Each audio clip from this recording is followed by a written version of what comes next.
Quiero compartir con usted mi opinión. Un gobernante que luego de su gobierno presuma que fue muy buen gobierno y no haya logrado disminuir la pobreza, nos miente a todos. Hay un principio fundamental y constitucional que es el bien común. Y la idea fundamental es que en democracia quien gobierne, gobierne para todos y sobre todo para aquellos que están más desvalidos en su situación económica, social y demás. La pobreza en Costa Rica por mucho tiempo ha contado con una gran inversión social y al final de cuentas no bajamos del 20%, 22% en que estamos. Recientemente se dio una disminución. Algunos injustamente la han disminuido, la disminución que se dio. Pero es importante que cualquier esfuerzo e inversión social que se haga, que disminuya la pobreza, sea avalada y sea aplaudida en nuestra sociedad. Costa Rica está urgida, si piensa en un desarrollo integral, de empezar a disminuir su pobreza sustancialmente año a año. Se hizo un programa en la actual administración Solís, Puente para el Desarrollo, que es importante y que todos debemos apoyar. Ciertamente hay otros instrumentos como el empleo, como el crecimiento económico, que son fundamentales para acelerar ese proceso, pero que este Puente para el Desarrollo demuestra a la fecha de hoy una buena ejecución e inversión de recursos es determinante. Esa es.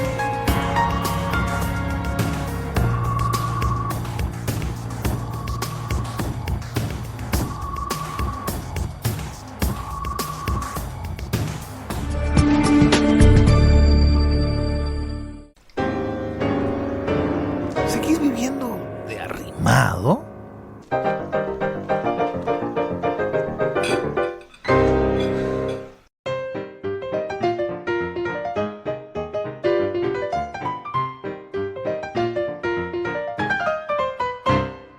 Málaga City. Aprendiendo con el INA. ¿Cómo sacar provecho de las marchas bajas de un carro automático? En un carro automático, la palanca de cambios puede tener posiciones marcadas con LO1, 2 y 3, las cuales pueden usarse como marchas bajas y funcionan como un sistema de frenos de motor para situaciones especiales como una pendiente pronunciada. Si utilizas las marchas bajas como freno de motor, se consigue un menor desgaste en los frenos, un menor esfuerzo del sistema y se evita el recalentamiento de las fibras. Para más información del INA,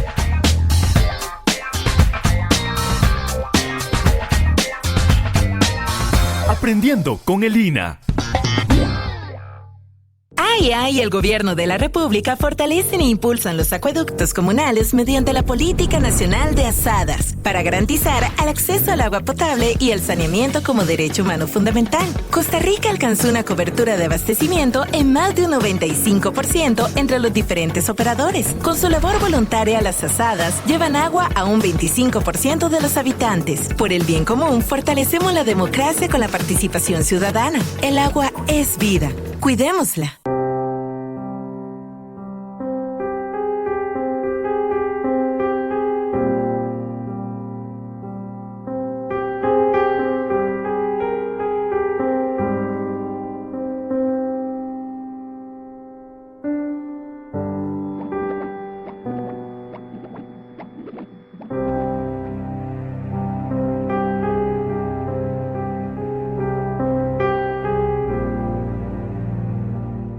Mi nombre es José Ipin, soy productor de plátano y nosotros somos gente INDER.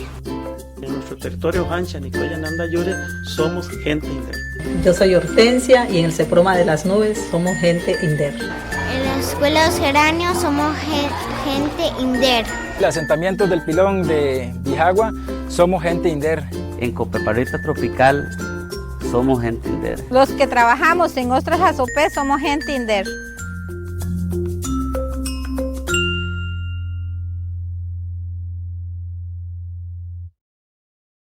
Cada día los vehículos se fabrican con mejores tecnologías, mecanismos más complejos, máquinas más precisas, ingeniería más exigente. Estos motores demandan combustibles de calidad para su óptimo funcionamiento. Pero hay algo más importante que el motor: las personas y el ambiente.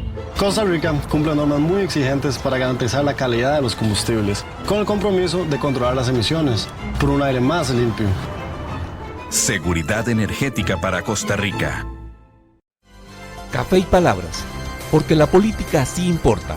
Escúchenos por 89.1 FM, de lunes a viernes de 10:30 a 11:30 de la mañana.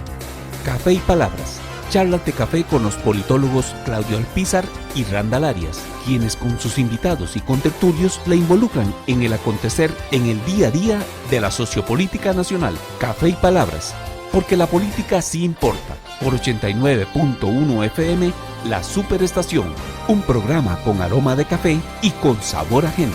Café y Palabras. Siempre he dicho, y hace algunas semanas se lo dije al presidente de la República en esta misma Cámara, que si un gobierno, queriendo cumplir con el bien común, no logra disminuir la pobreza, no puede decir al final de su gestión que su gestión fue buena.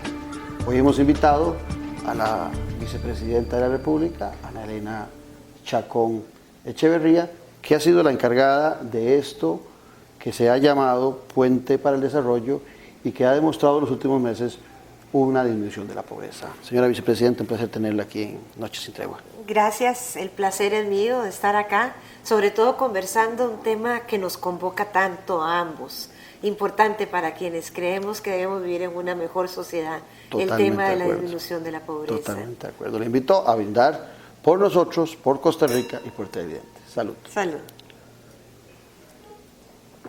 Señora vicepresidenta, yo veía en estos días, analizando unos documentos, que hay una ruta que se definió allá en el 2014, en el arranque del gobierno, y donde hay una base, hay un objetivo que es disminuir el 22.3% de la pobreza con que el gobierno actual recibe la pobreza después de una época de crisis, pero es un porcentaje que se ha sostenido mucho en el tiempo, más bien aumentado.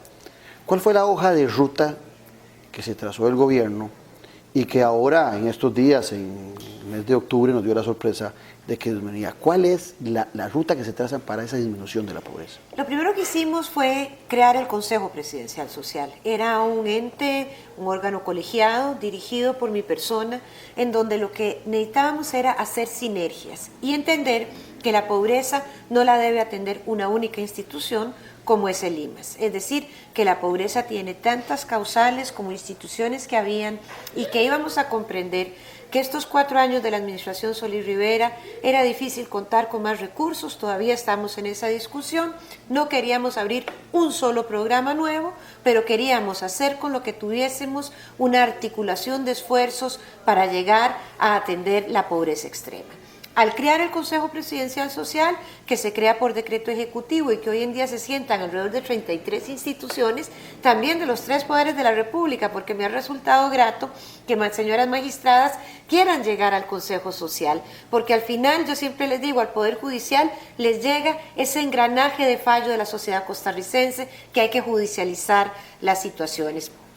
Tenemos la presencia también de personas del primer poder de la República, de la Asamblea Legislativa y muchas instituciones centralizadas y descentralizadas, lo mismo que organizaciones no gubernamentales, comprendiendo que este quehacer nos convocaba a todos. Ahí también empezamos a idear cuál es esta estrategia que podemos tener para disminuir la pobreza extrema y empezamos a diseñar en un papel Puente al Desarrollo.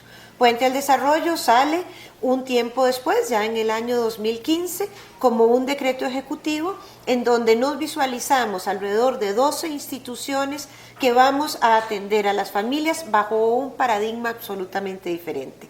¿Qué cambia?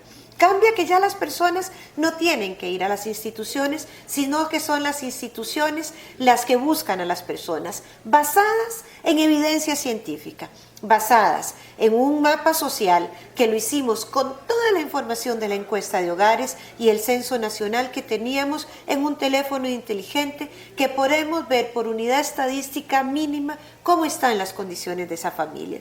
Es decir, ya no hay un mandato político, vaya y atiéndame a doña fulanita de tal para que me le dé una bequita. Simple y sencillamente hay una evidencia de cuáles son las carencias que tiene esta familia. y que califica como familia en pobreza extrema. ¿Eso qué quiere decir? O sea, ¿qué quiere decir por ingreso estar en pobreza extrema? Quiere decir que usted tiene menos de $1.25 al día, es decir, casi 600, 700 colones por persona al día. Que aún teniéndolo sigue siendo uno pobre. Sí, ¿verdad? Pero imagínense teniendo, a ver, pónganse cada 1.000, pongámoslo redondo, pónganse 1.000 colones en la bolsa todos los días usted y diga que con eso se va a pagar los pases y la comida. Es imposible. Es decir, son personas que tienen hambre, que no tienen su nutrición satisfecha. Para empezar por ahí, por lo que más, digamos, nos puede convocar diariamente, que es el hambre. Pero también miramos la pobreza desde un ámbito mucho más amplio, que está en este engranaje de cosas que hemos hecho, que usted muy bien acota, que es mirar la pobreza desde la multidimensionalidad de las causales de la pobreza.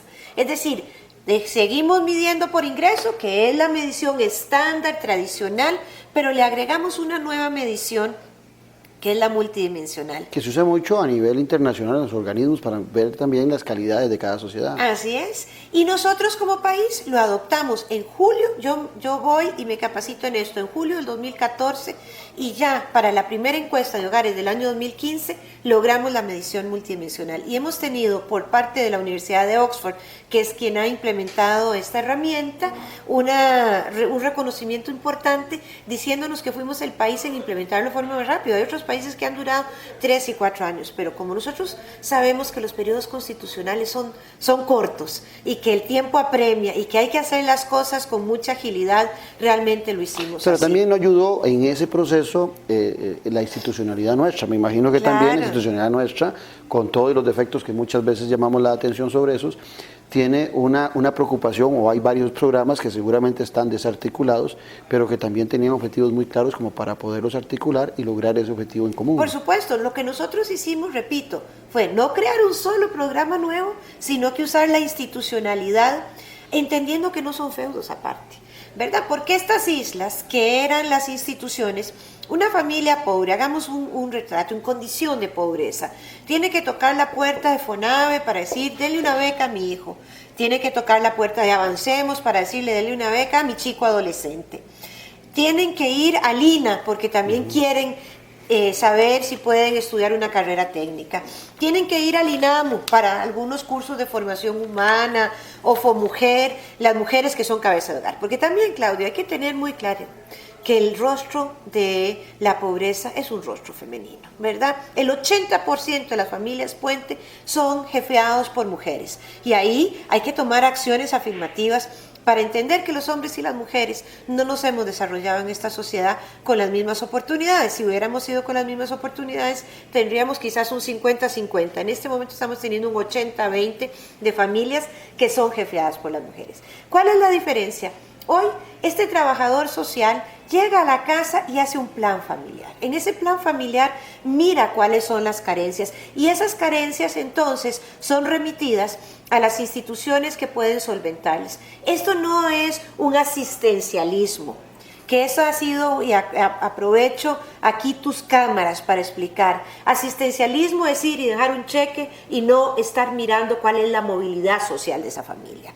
Esto es poder dar las necesidades que están insatisfechas desde una sola persona, sin hacer ese peregrinaje institución por institución, que además es doloroso. Porque a cada institución, yo como madre, cabeza de hogar, tengo que llegar y contar mi dolor. Y de repente alguien escucha mi dolor y me ayuda a resolverlo.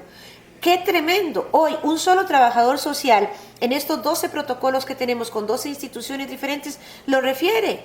Entonces lo que antes duraba, por ejemplo, para darle una pensión de seguro por el Estado a una familia, 9 meses hasta un año, hoy lo estamos dando en 2 meses. Ya la caja no pone otro trabajador social a hacer el mismo informe que había hecho esta persona que se llama cogestor social. Y quiero nada más decirte por qué le pusimos cogestor. La veo usted con una energía y con unas ganas de hablar del tema que me encanta.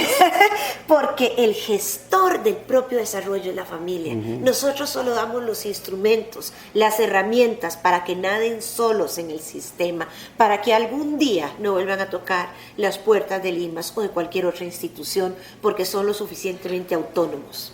En ese marco, usted por lo que yo interpreto, con esa fuerza y con ese positivismo que a legua se lee sobre este programa Puente del Desarrollo, usted tuvo que haberse encontrado con un sector público costarricense muy criticado, con los famosos cuerpos intermedios que dicen que atrofian todo lo que camina.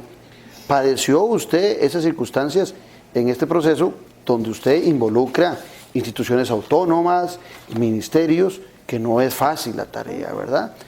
¿Usted encontró esas trabas o logró implementar a la gente, hacerle comprender la importancia del tema? No, todas las trabas las encontré, todas. Pero entonces nos pusimos una camiseta que decía Yo Soy Puente. Y hice una gira a todo el país, región por región, rincón por rincón, con todos los directores regionales de estas instituciones que usted menciona, y nos sentamos a la mesa. Y logré que se pusieran la camiseta de Yo Soy Puente, ¿verdad? Que entendamos también esa diferencia de paradigma, porque imagínense que es muy difícil también a los trabajadores sociales que estaban aquí sentaditos, sin copita de vino, pero estaban sentaditos, y aquí llegaba la gente a solicitarme a mí, y hoy los sacamos de esa zona de confort y los mandamos a trabajar a las comunidades, a pie, a caballo, en chapulín, buscando la gente. Claro que tenemos denuncias también de gente que no le ha gustado esto. Nos dicen que estamos abusando laboralmente y otras cosas, de los que son, digamos, de algunos trabajadores que lo hacían antes así. Los nuevos que entraron con nosotros, que son 102 personas, sin pedir un 5 más de presupuesto regular del IMAS, no tienen esas objeciones, porque ya entraron con esta mentalidad.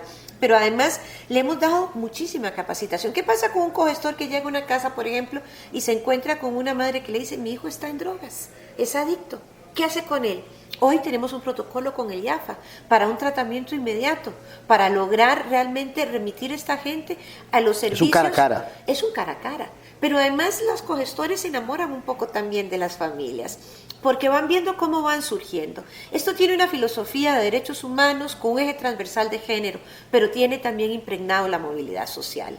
Y la movilidad social significa que por un tiempo van a tener acompañamiento hasta que aprendieron a estar solos. En eso, vicepresidente, cuando sale la noticia es muy interesante porque me incluyo entre los críticos del gobierno, de la administración Solís Rivera. La noticia sale como de repente, ¿verdad? Como que no hubo, como que no se estaba calentando. Entonces a mucha gente le tomó por sorpresa, dentro del marco de la percepción negativa que puede haber de la administración Solís Rivera, que se hubiera disminuido la pobreza. Fue un impacto, ¿verdad?, para muchos, que lográramos disminuir 1.9, si no me equivoco, del total, sí, ¿verdad? 1.3 en pobreza extrema, ¿verdad? 1.9 y 5 puntos en la rural. Quiero hablar de eso, sí. Pero fue un impacto. Usted tiene la conciencia, la noción de que la administración Solís Rivera no tenía una marca. Y ahora Puente del Desarrollo, después de ese momento, es la marca, así como Red de Cuido, como Avancemos en el pasado. Hoy los ojos están puestos sobre Puente del Desarrollo. Usted desarrolla todo este proyecto, logra en octubre disminuir la pobreza, que ahora lo vamos a hablar de los índices, pero las expectativas que se generan ahora es que ese proceso siga. Claro. ¿Cómo? Bueno, primero yo siempre ¿Tiene una meta usted para el 2000, que sería el 2018, cuando entregue? ¿Tiene una meta de disminución de la pobreza? Sí. Yo tengo, el Banco Mundial y algunos organismos que tienen mucha experiencia en esto, nos han dicho que tratemos de medirlo por número de personas o familias y no tanto por porcentajes para saber realmente, digamos, a cuánta gente le llegamos. Entonces, yo tengo una meta que es terminar la administración con 54.600 familias en pobreza extrema, incluidas en la estrategia. ¿Eso qué porcentaje sería? Eso significa más del 50%. Porque estamos acostumbrados a los costarricenses a hablar de porcentaje. Ok, eso, a ver, nosotros tenemos 94.000 familias en pobreza extrema. Eso sería un poquito más de la mitad. Nos faltarían 40.000 familias para accesar. Por eso yo he dicho que esto sostenido, en 2 periodos constitucionales más, lograríamos una disminución y casi erradicación total de la pobreza. Eso le iba a preguntar. Y en esa mitad que usted corta, o que el gobierno corta, de aquí al 2018, la extrema estaría prácticamente disminuida en una cantidad sustancialmente. Sí, podríamos tener digamos, si continuamos a este ritmo, un 1.3 menos de pobreza extrema, que fue el porcentaje que sacamos por ingreso en esta última encuesta. Claro, la encuesta ha generado, yo tengo que decirlo con transparencia, que todo el mundo busque una excusa para decir que no es una política articulada la que ha llevado este resultado, que son factores externos, que ya de todas maneras algunos ya habían estado en el ambiente, entonces ¿por qué esto no había ocurrido? Pero por supuesto que la gran presión que tenemos en este momento es la continuidad de estos programas, ¿verdad? Y de poder atender la pobreza extrema de una forma muy direccionada. Si usted mira también la encuesta, entonces puede ver que las transferencias que siempre han existido sin que nosotros hagamos ni una más de las que históricamente el país ha manejado, están dirigidas al primer quintil, es decir, están dirigidas al grupo poblacional más pobre del país, y que eso tiene un impacto en este grupo poblacional. Si mira la encuesta del 2012, usted veía que estos subsidios condicionados estaban diluidos en el primero, en el segundo y hasta en el quinto quintil. Quinto quintil es clase media, ¿verdad? Entonces, ahí uno se pregunta, bueno, qué bueno que uno puede darle apoyos a todos, pero no teniendo suficientes recursos, lo ético es la priorización de los recursos hacia las personas en pobreza extrema. Y eso ha hecho que nosotros realmente hagamos un trabajo sistemático, con evidencia científica, y podamos otorgar los pocos plata que tiene el gobierno a las personas que más lo necesitan. Pero no se da por dar, porque hay un plan familiar y un contrato que hace esa familia con el gobierno de la República. Y hay familias que no han querido hacerla. ¿Y por qué no han querido hacerlo? A ver, yo nunca saco el dedo juzgador. Yo no sé, hay gente que tiene miedo, hay gente que no se atreve a firmar un compromiso. Duda, son las menos. Porque si usted no firma ese contrato y se compromete a generar estos esfuerzos que nosotros estamos demandando de las familias, no puede ser parte de una estrategia que yo le llamo, en buen sentido de la palabra, un bombardeo de beneficios para la familia. ¿Y estos beneficios van en qué? Especialmente en educación. Porque claro, esto lleva un engranaje. Tenemos que sostener a los chicos y a las chicas en el sistema educativo. Si nosotros continuamos teniendo una exclusión de casi un 6% de cada 10... Ahí es donde incentivan las becas. Sí, ahí es donde está el incentivo de las becas, pero hay que supervisarlos. Pero también tenemos una estrategia nueva y novedosa, que es precisamente CR Digital, que es el que nosotros le damos a los jóvenes que están con beca de Avancemos en pobreza extrema, conectividad, es decir, internet en su casa, alfabetización digital y una computadora. No es gratis, ellos tienen que pagar esa conectividad. Está ligado con el proyecto de Fonatel. Está ligado con los recursos de Fonatel. Fonatel es un fondo que estaba sin usarse un solo dólar, porque estaba en dólar, varios millones de dólares ahí para la disminución de la brecha digital. A mí como diputada tuve el honor de trabajar fuertemente en la creación de ese fondo y sabía que la misión era la disminución de la brecha digital. Y ahora, tanto la UTN como otros organismos internacionales nos han reconocido como el primer país del mundo que utilizamos la disminución de la brecha digital como una disminución de las desigualdades y la pobreza. Porque un chiquillo que no tenga un aparatito de esos que tienen sus hijos y las hijas mías, ¿verdad? Que son personas que tienen posibilidades, no tienen la misma capacidad de pasar por un proceso de enseñanza-aprendizaje. Ya los chiquitos no aprenden con unas hojas.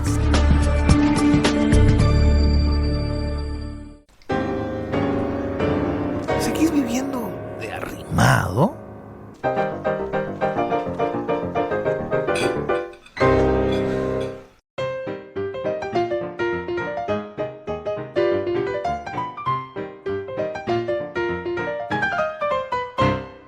Málaga City.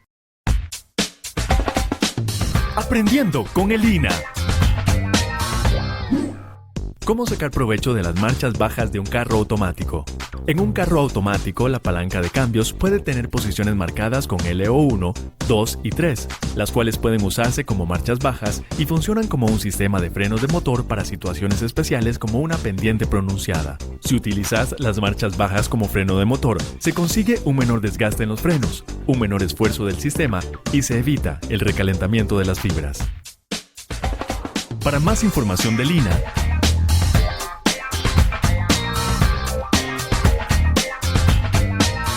Aprendiendo con el INA.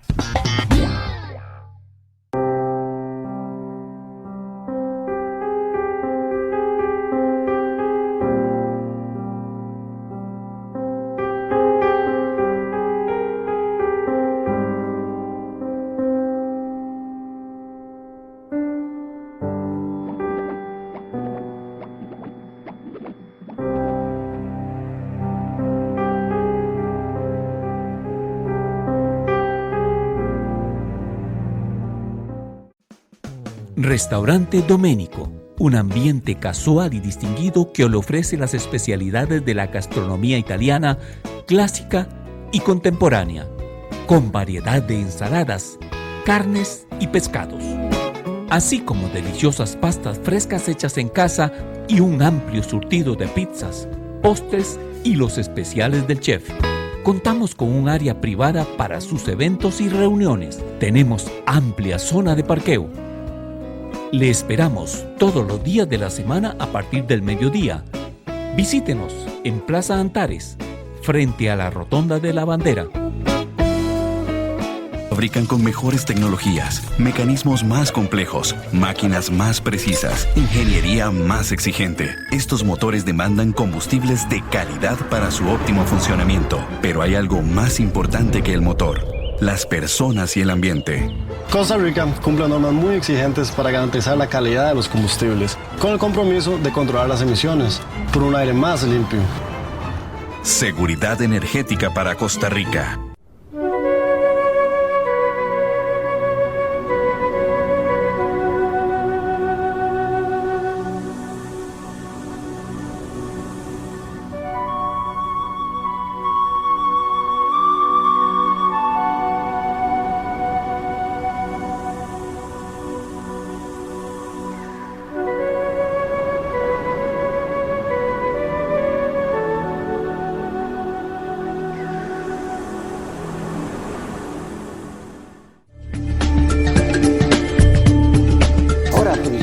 Alguna gente, la crítica más fuerte que encontró esta disminución, que me llama la atención también, de que fue muy enfocada en lo rural, ¿verdad? Sí. Donde es más fuerte la disminución, 4.6 menos gente pobre en la zona rural.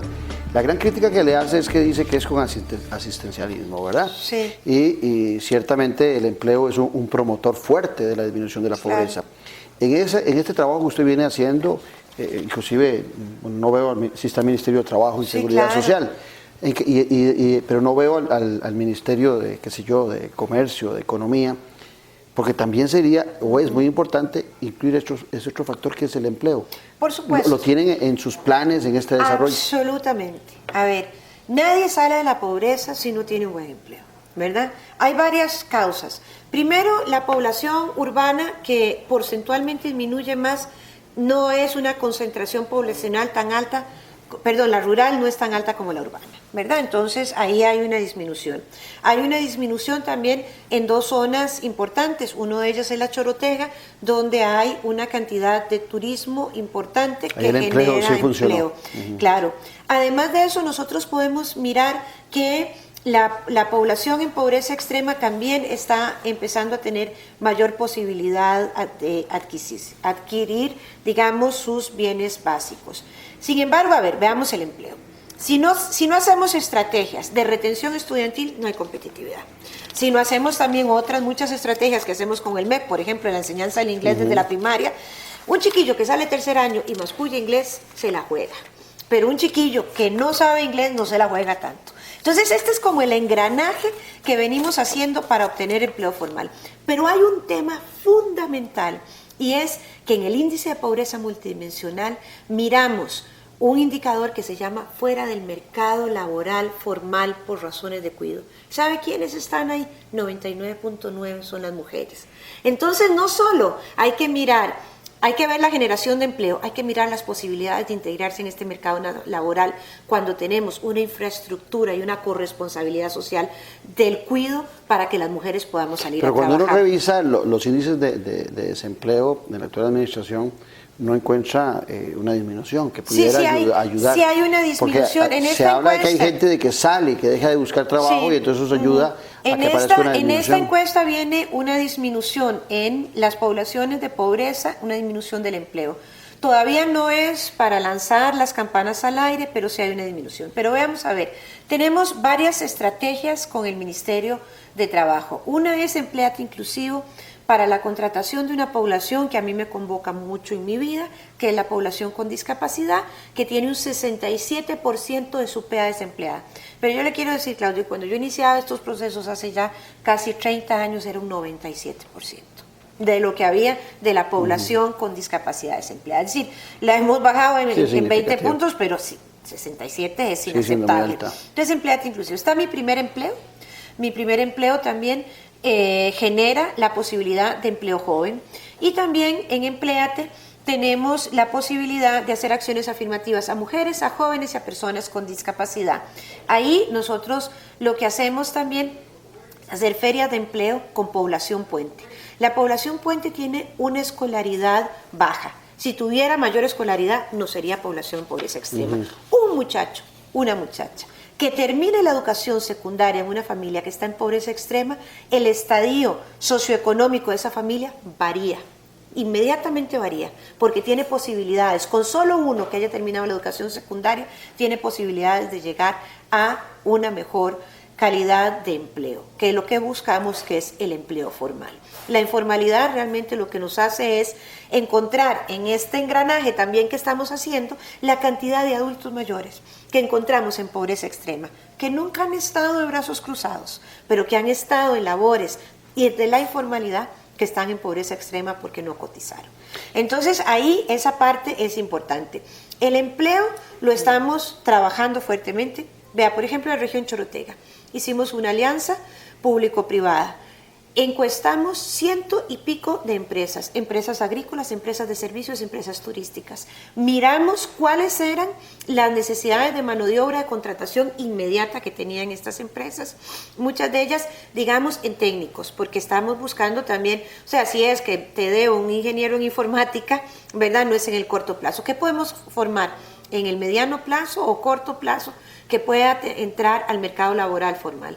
Y basado en eso, y con el INA y con los colegios técnicos profesionales del MEP, buscamos aparejar la oferta educativa a la demanda laboral. Y ahí está. Y mientras tanto, el presupuesto, mientras se genera ese empleo, que no es de la noche a la mañana, el presupuesto que se ha dedicado a estos programas sostendrá seguirá ayudando a esta disminución de la pobreza. ¿Hay presupuesto suficiente? A ver, nunca hay plata suficiente, ¿verdad? Yo siempre, imagínense que nosotros, ¿cómo hicimos esto? Focalizado, es decir, totalmente direccionado. ¿Dónde estamos trabajando? En los 75 distritos de mayor concentración de la pobreza extrema, que concentran un 55% de la pobreza total del país. Si nosotros tuviéramos más recursos frescos para inversión social, podríamos tener abarcar muchísimo más del territorio nacional y más familias. Pero las finanzas del país son las finanzas, endebles. Sí. Pero nosotros, a ver, veamos, nosotros no hemos pedido un 5 más. Con lo que tenemos es con lo que estamos trabajando. Recordémonos que el peso lo llevan los programas regulares de todas las instituciones. Lo que hemos hecho realmente es poder priorizar a quien se le da, ¿verdad? Y es una priorización que es una decisión política, y no es una decisión política fácil, porque es mejor una dispersión y vas quedando un poquito bien aquí, un poquito bien allá, un poquito. Hoy en día no lo podemos hacer así. Hoy en día solamente miramos a la gente y le decimos, vea, usted, yo sé que tiene necesidades, pero hay alguien que no está comiendo y usted sí come. Entonces prioricemos por eso. Pero claro, nosotros no hemos dejado, digamos, nosotros queremos abarcar, por ejemplo, con fondos de Avancemos, 30,000 muchachos más el año entrante. Nosotros vamos a otorgar con fondos de Fonatel 140,000 computadoras en febrero. Eso es bastante. Pero además de eso, tomamos todas las platas de FODESAF. Usted va a recordar que FODESAF tiene el 2% del PIB, que además yo hice una reforma de ley de FODESAF siendo diputada y eso nos ha permitido contar con una olla de distribución más grande que la que se ha tenido históricamente, y entonces hemos mirado lo que la ley nos obliga a dar y lo que tenemos por convenios, que entonces si esta institución tiene una plata por convenio y lo puede asumir con fondos propios, vamos a tratar de direccionar esto donde hay mayores necesidades. Ahora, vicepresidente, cuando empieza el gobierno, en el 2014, a mí me sorprendió que a usted no se le hubiese nombrado en algún ministerio, como es costumbre, ¿verdad? Porque sí, los vicepresidentes no tienen ni funciones y muchas veces ni salario. Entonces hay que ver cómo se les acomoda. Bueno, pero bendito sea Dios, yo tengo uno chiquitico, bueno, pero ahí hay uno, porque si no las chiquillas no estarían comiendo. Sí, eso fue ajustado, pero históricamente desde el gobierno de Miguel Ángel ya hay salario. Del gobierno de Miguel Ángel Rodríguez, él dejó un salario. No había. Antes del 98 no fue don Miguel el que lo puso a sus vicepresidentes. Y ni funciones. Perfectamente el vicepresidente podía irse para la casa y se quedaba ahí y no hacía falta, ¿verdad? Sí, es más, en la historia hay unos que no han ido. No han ido. Unos porque los han sacado del juego y otros porque no los han ocupado. Pero en ese marco, a mí me sorprendió. Usted tenía esto como un proyecto objetivo desde que arranca. ¿Y fue esa la intención de no participar de ningún ministerio? Así es. A mí don Luis Guillermo me dijo, Ana, usted puede ir al ministerio que usted quiera. Y yo le dije, yo tengo que hacer mi función, porque él me dice, usted se va a encargar del desarrollo social, del desarrollo humano. Y entonces yo le dije, yo voy a tener que hacer una función coordinadora muy amplia. Y yo me conozco. Soy muy apasionada en mis funciones y si yo asumo un ministerio, que además tengo que confesarle que en mi vida lo que más he querido ser toda la vida ha sido presidente ejecutiva de Limas. Ese hubiera sido, digamos, como mi puesto soñado. Me subsume la firma de viáticos. Hoy tiene una persona muy cercana políticamente a usted. Por supuesto, sí, claro. Y también don Carlos lo fue, una persona muy cercana. Entonces, me iba a meter en el detalle y quizás no en lo macro y lo importante. Entonces le dije al señor presidente que me dejara ahí, que yo le coordinaba el Consejo Presidencial Social, también le coordino el Consejo de Innovación y Talento Humano, también coordino el Consejo de Niñez y Adolescencia y entre un montón de cosas que le van saliendo uno día a día. Y la vemos en todas las actividades sociales, por llamarlas de alguna forma, o representación del presidente, cuando él sale a viajar, que viaja con mucha frecuencia.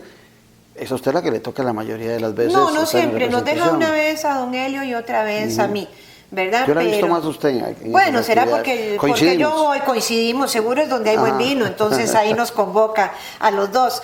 Pero realmente también trabajo muchísimo con el sector turismo. Yo creo que el turista es una persona que viene y nos deja el dólar más democrático, es el mejor repartido, hay plata para trabajos no calificados, para trabajos calificados, es decir, yo estoy constantemente ayudando. Aquí en un programa, a mí me llamó mucho la atención y no es la primera vez que lo oigo a ella y a otros, en esto del sector social.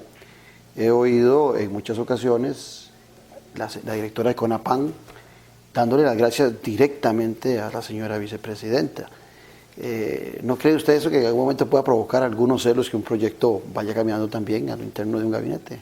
No, yo creo que nosotros somos un equipo que deseamos lo mejor para este país. Es decir, jamás yo pensaría que alguien pueda sentir un resquemor porque algo esté funcionando bien. Todos deseamos que nos vaya bien, todos tenemos una camiseta puesta. Pero usted tiene claro que lo que le dije yo hace un rato, que Puente para el Desarrollo es la marca que este gobierno no tenía. Pues yo me siento muy orgullosa de eso y sobre todo muy feliz, porque a mí, sabe que la pobreza no me estorba, pero la riqueza no me estorba, pero la pobreza no me deja dormir. Yo no deseo para los hijos de los demás menos de lo que he deseado para las mías propias. O sea, ninguna mamá quiere más o menos porque tenga un salario o deje de tenerlo. Entonces, esto hay que trabajarlo. Es que la pobreza es un mal negocio. Es que las personas en condición de pobreza no son buenos consumidores. El que vende vino quiere vender muchos, y el que vende ropa quiere vender mucha, y el que vende tours quiere que la gente vaya. Entonces hay que generar que la gente tenga poder adquisitivo, pero sobre todo hay que generar que la gente tenga autonomía, y la autonomía nos da libertad. Realmente la felicidad es algo también que debe uno procurarle al resto de las personas. Yo siempre digo, si a mí alguien en la vida me quisiera recordar como alguien, ojalá me recuerde como alguien que nunca le quiso hacer un daño a otro ser humano. Pero usted, cuando tiene carencias, no puede ser feliz. Véalo, todos los seres humanos hemos pasado situaciones difíciles en nuestra vida. Y una de ellas a veces ha sido no tener trabajo. Y eso no nos lleva a ser feliz. Tenemos mucha angustia cuando eso nos ocurre. El Gobierno de la República fortalecen e impulsan los acueductos comunales mediante la Política Nacional de Asadas para garantizar el acceso al agua potable y el saneamiento como derecho humano fundamental. Costa Rica alcanzó una cobertura de abastecimiento en más de un 95% entre los diferentes operadores. Con su labor voluntaria, las asadas llevan agua a un 25% de los habitantes. Por el bien común, fortalecemos la democracia con la participación ciudadana. El agua es vida. Cuidémosla. Teleplus Digital, los mejores canales al mejor precio. Más de 50 canales por solo 10.500 colones al mes. Con Teleplus Digital podrá disfrutar de señal calidad digital, más tecnología y los mejores canales, con cobertura en toda el área metropolitana. Teléfono 2286-3344 o 905-123-4567. Correo electrónico ventas@plus.cr. WhatsApp 6046-1086. Teleplus Digital, calidad impecable a un precio increíble. Cada día los vehículos se fabrican con mejores tecnologías, mecanismos más complejos, máquinas más precisas, ingeniería más exigente. Estos motores demandan combustibles de calidad para su óptimo funcionamiento. Pero hay algo más importante que el motor: las personas y el ambiente. Costa Rica cumple normas muy exigentes para garantizar la calidad de los combustibles, con el compromiso de controlar las emisiones por un aire más limpio. Seguridad energética para Costa Rica.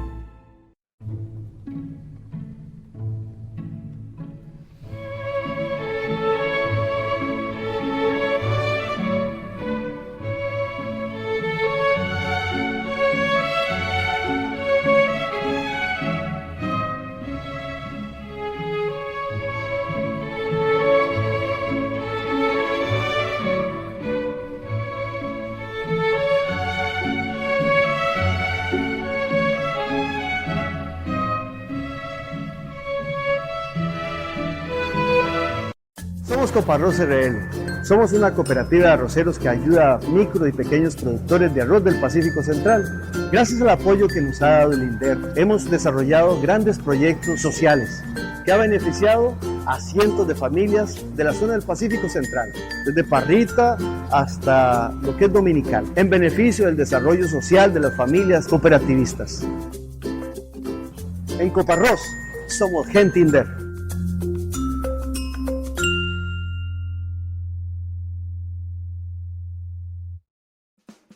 Restaurante Domenico, un ambiente casual y distinguido que le ofrece las especialidades de la gastronomía italiana, clásica y contemporánea, con variedad de ensaladas, carnes y pescados, así como deliciosas pastas frescas hechas en casa y un amplio surtido de pizzas, postres y los especiales del chef. Contamos con un área privada para sus eventos y reuniones. Tenemos amplia zona de parqueo.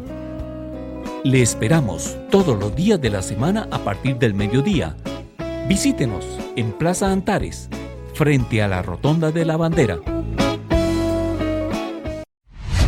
No podés decir que te falta información para tomar decisiones. Ya no podés escudarte en no conocer cuáles son las decisiones trascendentales, porque ahora tenés la mejor revista política del país. Decisiones, la huella en la política. Conoce e inscribite en su versión digital en revistadecisiones.com. Las decisiones de la buena política se comprenden, analizan y se profundizan en Decisiones, la huella en la política.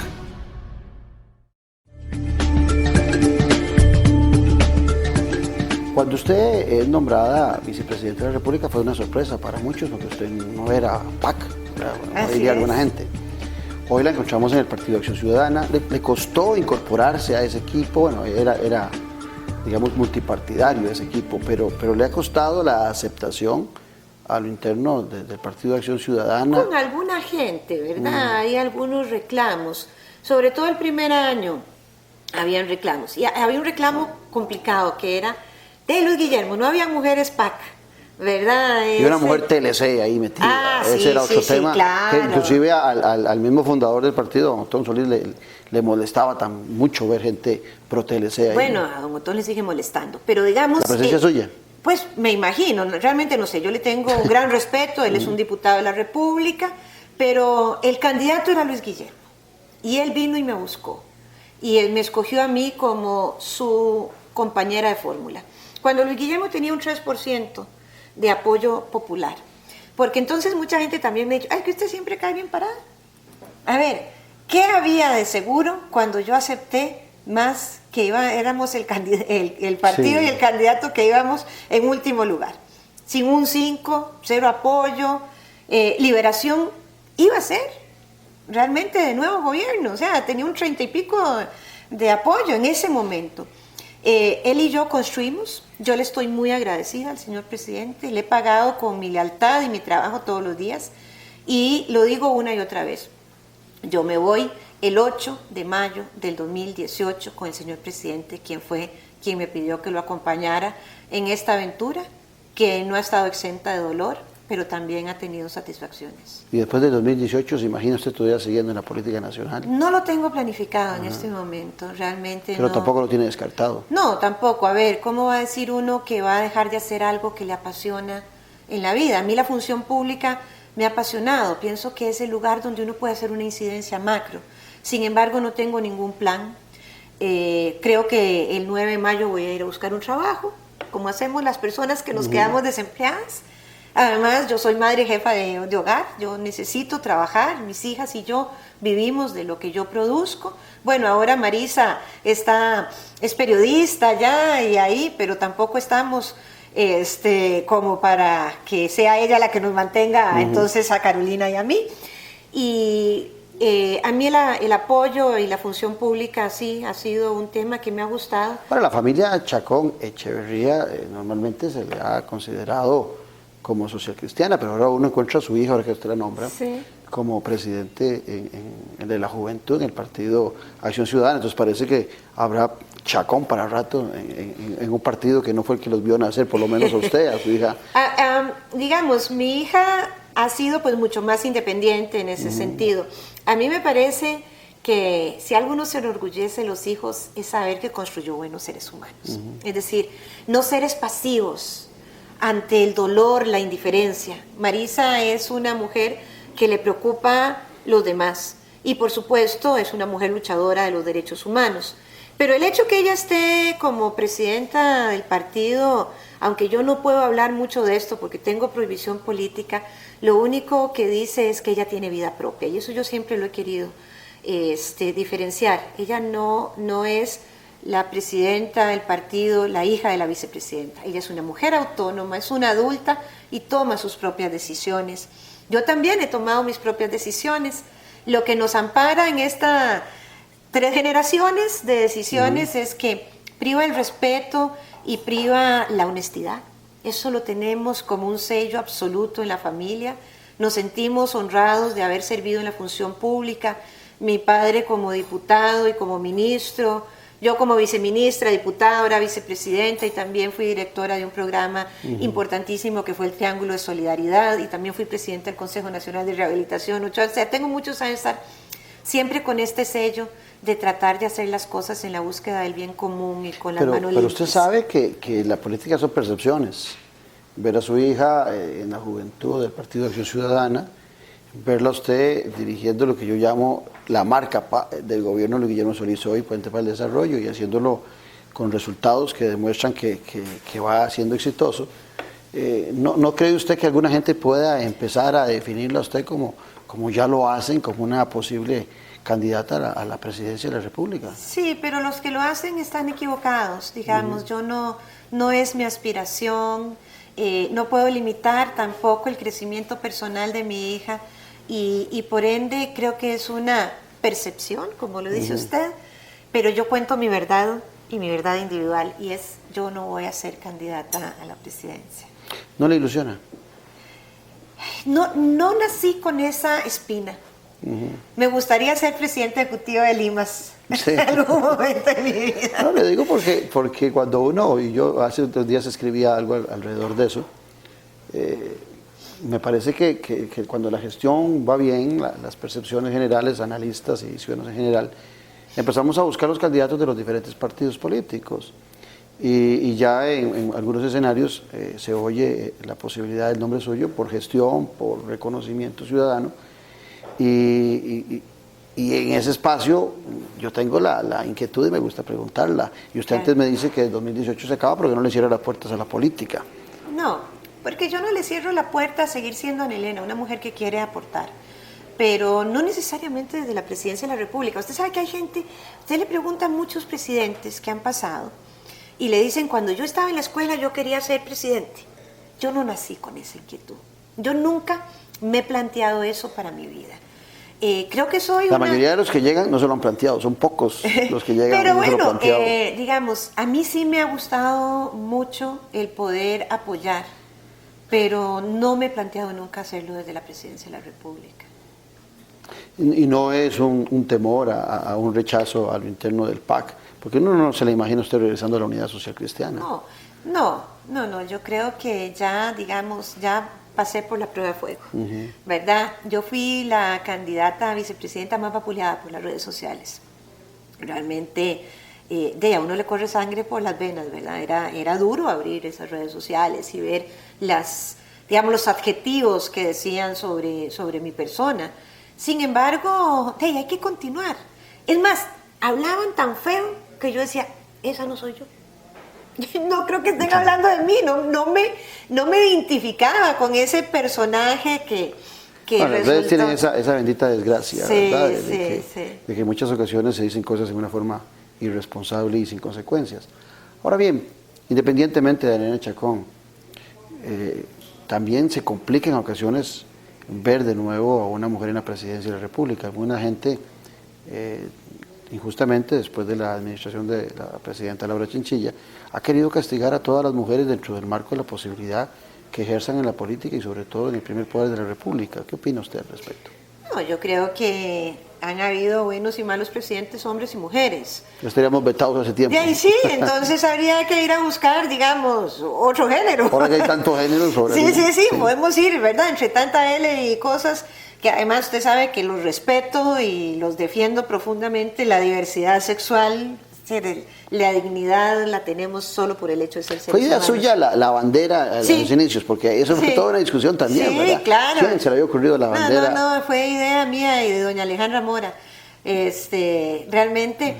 Y es que yo creo que, a ver, la gente con que yo hablo, su vida también está muy llena de dolor. Y el dolor está también en la clandestinidad. Porque la clandestinidad puede tener sus ratos apasionantes, pero estoy hablando de una clandestinidad del total de tu vida sentimental. Y eso no es algo que sea lindo para la gente. Entonces, yo pensé que el amor es algo que uno puede gritarlo a los cuatro vientos. Y bien, si esa no ha sido mi historia de vida, ¿por qué voy a ser indiferente a la historia de vida de los demás? Y podíamos izarla. Y claro, ha sido el hecho más criticado, ¿verdad? En aquel momento... Después la levantó la embajada de los Estados Unidos de América y nadie dijo nada acá. No, y además ahora la levantan todas las instituciones públicas, ¿verdad? Entonces, claro, hay que ver, porque imagínense cuando yo presenté los proyectos sobre derechos civiles y patrimoniales para personas del mismo sexo, el 70% de la población estaba en contra. Y eso fue en el periodo constitucional 2006-2010. Y hoy me llama un periodista hace poco y me dice, ¿usted qué opina que el 30% está en contra? Le digo, buenísimo. Cuando yo los presenté era el 70%, o sea, ahora invertimos, ¿verdad? Y es interesante. Entre mayor nivel educativo, menor discriminación hay. Porque nos da la posibilidad de hacer el análisis y ponernos en la piel de nosotros. Tiene que chocar también con la iglesia usted, ¿no? Sí, claro, sí. Es un grupo fuerte y poderoso en nuestro país. Sí, yo creo que yo no soy la persona favorita, digamos.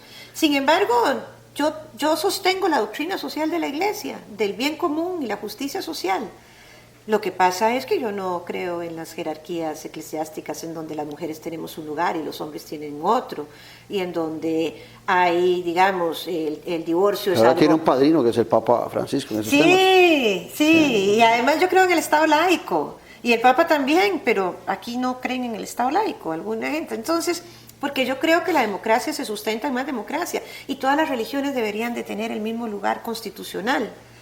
Entonces, por eso presenté la reforma constitucional para un Estado laico. Es muy rico conversar con usted y ojalá tuviéramos mucho más tiempo, pero se nos va el tiempo y no quisiera cerrar sin esta pregunta. ¿Cómo ve terminando la administración Solís? ¿Terminará la administración Solís, como dijo la presidenta Chinchilla, con un nadadito de perro? ¿Aumentará el nadadito? ¿Cómo siente usted que va a terminar? Porque usted tiene, dentro de ese gabinete, es posiblemente una de las personas que tiene más experiencia política. Claro, yo no quiero ser irrespetuosa con la presidenta Chinchilla, pero ella sí ha sido irrespetuosa con el gobierno. Nadado de perro no ha tenido esta administración. Nos hemos planteado temas complejos, ¿verdad? Ella dijo que menos que el nadado del perro, porque el perro se ofendía si le decían que nada como un perro. Sí, y conmigo los perros viven como VIP. Yo soy defensora de los animales absolutos. A ver, nosotros hemos hecho cosas importantes para este país, no solo las estrategias de reducción de la pobreza, las políticas de derechos humanos, hemos sostenido el país con un crecimiento económico que para la región es algo fundamental. También hemos tenido la reforma procesal laboral, la reforma procesal civil, hemos hecho cosas de valientes. Y para hacer cosas de valientes uno siempre es criticado. Porque eso de quedar bien ahí con todos los sectores es muy difícil. Hay que hacer cosas de valientes donde uno trata de impactar a las mayorías. Y eso es lo que hemos hecho, sin dejar de lado también la suma de las minorías que habían sido invisibilizados. Yo creo que nosotros terminaremos el gobierno con cosas muy importantes, como un gobierno de manos limpias, como un gobierno que ha sido honesto, con 0 casos de corrupción hasta el momento, y eso para mí es importante. Como un gobierno que ha tenido norte en el tema social. ¿Y qué es lo que más le ha afectado al gobierno? A ver, se habla mucho del tema de la comunicación, ¿verdad? Pero hoy comunicar es muy difícil, es muy difícil porque además, bueno, vos comunicas en una red social y te ponen 7 insultos y vos decís, uy, ya el universo me detesta, y resulta que ese no es el universo. Creo que por supuesto hay una forma diferente de gobernar, que al final también alguna gente que estaba acostumbrada a ciertas tradiciones lo resiente. Pero nosotros no hemos hecho, digamos, al principio habían resquemores por parte de la empresa privada, ¿verdad? De con quién voy a ser el interlocutor, cómo hablar. Nosotros tenemos una comunicación fluida y constante con la institucionalidad, que es la UCAEP, y con otras formas de organización que tiene la empresa privada. Y todo lo contrario, hemos demostrado que queremos que este sea un país que se desarrolle, que invierta más. Estamos teniendo alrededor de 15 nuevas empresas por año que vienen a Zona Franca. Eso no son pocas cosas, es números importantes en salarios. Los salarios de las zonas francas son de los salarios más calificados y mejor pagados también. Entonces, seguimos con retos. A ver, la infraestructura. La infraestructura, si hubiéramos heredado una infraestructura andando, pues ahí andaríamos. Porque también es muy gracioso. A Liberación Nacional no le gusta que inauguremos algo que ellos habían empezado en el gobierno anterior. Entonces, ¿qué pretenden? Que lo hubiéramos dejado ahí. O especialmente algunas, yo me equivoco al decir Liberación Nacional, algunas personas militantes del partido. Por supuesto, siempre hay excepciones de gente que tiene visión grande. Pero sí es que los gobiernos son un continuo y la democracia es un continuo. Entonces yo voy a salir de aquí habiendo sabido que no desperdicié un minuto. Cansada, sí, porque a veces me canso mucho, pero sobre todo podré quizás dormir tranquila que hay alrededor de 54.600 familias que tienen una mejor condición de vida. Le daremos seguimiento a eso. Sí, hay que darle seguimiento. Sí, auditaremos que ojalá se logre eso. Pero ahí iremos porque le ponemos mucho empeño. Y eso en personas significa más o menos unas 220.000 personas. Dios quiera que así sea. Muchas gracias, señora vicepresidenta. Mucho gusto. Y sobre todo a ustedes por habernos acompañado en Noches sin Tregua. Les recuerdo que usted tiene todos los lunes, al ser las 10 de la noche, un compromiso con la política con P mayúscula. Un abrazo, gracias. Muy bien. Salud. Salud.